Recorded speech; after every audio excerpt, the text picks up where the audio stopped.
बाद एक बार फिर आपका स्वागत है। अपन बिहार में अररिया लोकसभा चुनाव को लेकर ईवीएम और वीवीपैट को बूथों पर भेजा जा रहा है। इस कार्य के लिए अररिया मुख्यालय में 4 केंद्र बनाए गए हैं, जिनमें Araria police line, Yadav college, Araria college और मीलिया कॉलेज में डिस्पैच सेंटर बनाया गया है।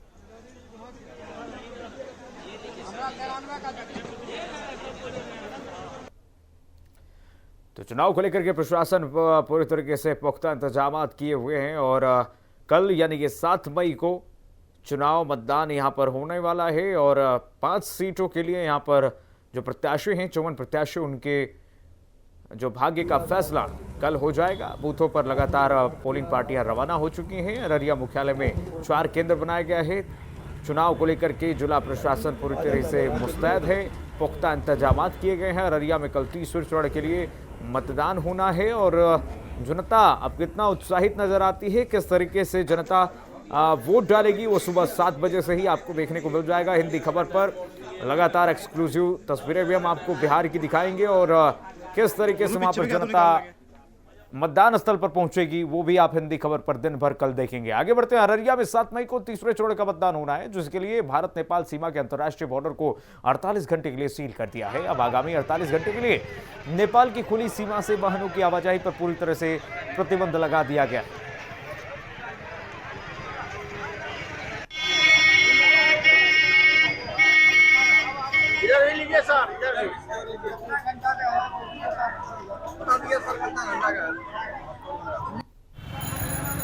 भारत नेपाल सीमा को बंद कर दिया गया है। 48 घंटे के लिए अंतर्राष्ट्रीय बॉर्डर सील हो गया है। तस्वीरों में आप देख सकते हैं किस तरीके से बिहार से सटी जो इलाका है अररिया का, ये नेपाल से सटा जो बॉर्डर है उसको पूरी तरीके से बैन कर दिया गया है, बंद कर दिया गया। अररिया डिस्ट्रिक्ट में क्योंकि जो है 7 तारीख को पोलिंग डे है, उससे 48 घंटे पहले जो है बॉर्डर को सील करने का आदेश हुआ है, तो उसी के परिप्रेक्ष्य में बॉर्डर को सील किया जा रहा है। 48 घंटे अब आवागमन बिल्कुल ठप रहेगा यहाँ? बिल्कुल आवागमन ठप रहेगा, लेकिन जो इमरजेंसी सेवाएं हैं उनको देखते हुए हम जो है उसको कंसीडर करेंगे। अगर कोई जो है ट्रेन का टिकट है, किसी का अपना हवाई टिकट है या कोई बीमार है तो उसको कंसीडर तो सिर्फ पैदल ही चल सकता है ना लोग। हाँ। वहीं लोकसभा चुनाव को लेकर सरगर्मी तेज है। देश भर में 2 चरणों का चुनाव हो चुका है। पश्चिमी चंपारण जिले के वाल्मीकि नगर लोकसभा सीट पर 6ठे चरण में मतदान हो रहा है। नामांकन के दिन प्रत्याशी अपने 7 गाड़ियों के काफिला को लेकर के पहुंच रहे हैं, लेकिन बेतिया के नामांकन कार्यालय में एक अलग ही दृश्य देखने को मिला, जहां वाल्मीकि नगर लोकसभा सीट के लिए एक उम्मीदवार बैलगाड़ी पर सवार होकर नामांकन करने पहुंचे।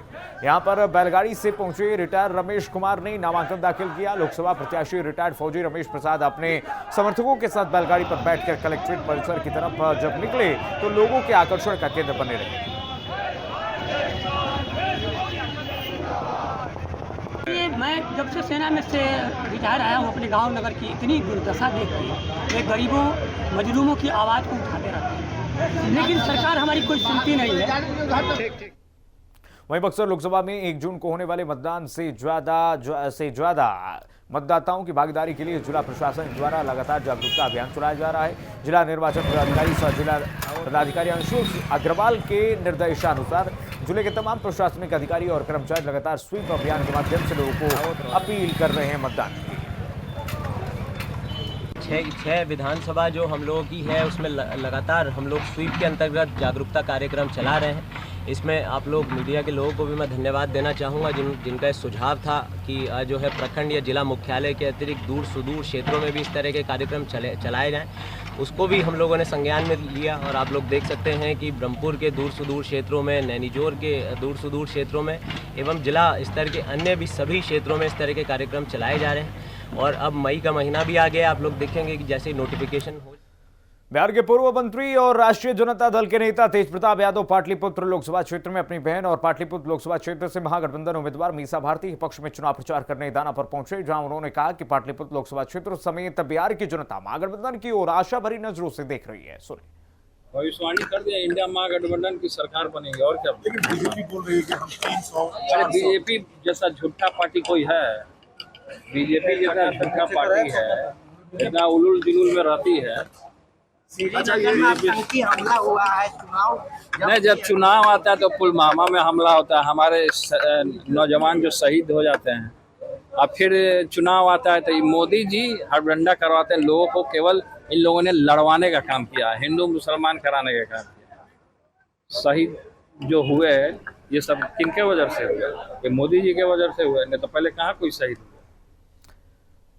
वहीं नवादा में रविवार की देर रात एक मकान में आग लग गई। देखते ही देखते आग ने विकराल रूप ले लिया और एक दुकान भी चपेट में आ गई। इस आगलगी की घटना में 2 स्कूटी समेत लाखों की संपत्ति जलकर राख हो गई है। रात में आग जब बेकाबू हुई तो आसपास के लोगों को इसकी खबर लगी और उन्होंने दमकल विभाग को फोन कर सूचना दी। इसकी दमकल कर्मियों ने घंटों की मशक्कत के बाद आग पर काबू पाया। तब तक सब कुछ जलकर खाक हो चुका था। कैसे आग लगा आपके घर में? शॉर्ट सर्किट से आग लग गया। कैसे पता चला आग लगा? क्या कैसे जाना? भैया रात में उठे अचानक से और देखे कि बाहर आग लगा, तो हमको फ़ोन किए, तो ऊपर से फिर हम फायर ब्रिगेड को फ़ोन किए। तब तक आग बहुत फैल गया था। क्या नुकसान क्या हुआ? 2 स्कूटी जल गया और बहुत सारा सामान घर का जल गया। दीवार सारा खत्म हो गया, दरवाज़ा जल गया पूरा। लगभग कितने का नुकसान हुआ? लगभग 3-4 लाख का नुकसान हो गया। वहीं नवादा जिले के नरहट थाना क्षेत्र के गारो बेगा गांव में पुलिस ने एक किशोरी का शव फांसी के फंदे से लटका हुआ बरामद किया है। शव मिलते ही इलाके में सनसनी फैल गई है। मृतका की पहचान निमदारगंज थाना क्षेत्र के छोटी अम्मा गांव निवासी के रूप में हुई है। परिजनों ने बताया कि प्रिया नानी घर गारो बीघा में रहकर पढ़ाई करती थी। वो बिहार पुलिस की तैयारी कर रही थी। वहीं थाना अध्यक्ष ने बताया कि शव को कब्जे में लेकर पोस्टमार्टम के लिए सदर अस्पताल शव को भेज दिया गया है। क्या हुआ सर कि 4 बजे ही सुबह पुलिस की तैयारी के लिए दौड़ता था। दौड़ने के क्रम में क्या किया, बांस में रस्सी बांध करके और गमछा दुपट्टा रख करके और झुलस गई। उसी क्रम में क्या हुआ कि इसका नरेटिव पूरा फंस गया गला में। उसी से अचानक इसका क्या कर रही थी? ये पढ़ाई करती थी। मतलब क्या कर रही थी उस समय? मतलब कैसे गमछा से फंस गया? बीम मार रही थी, ऊपर लटक के बांस में सोचा बीम मारेंगे। बीम मारने के क्रम में इस घटना हो गई। कौन सा गांव का मामला है? ये गांव का नाम है, नानी घर में पढ़ाई करती थी, गारो बीघा ग्राम। क्या चीज़ का तैयारी कर रही थी? बिहार पुलिस का। क्या नाम था? इसका नाम प्रिया कुमारी है, 7 क्लास में पढ़ती थी।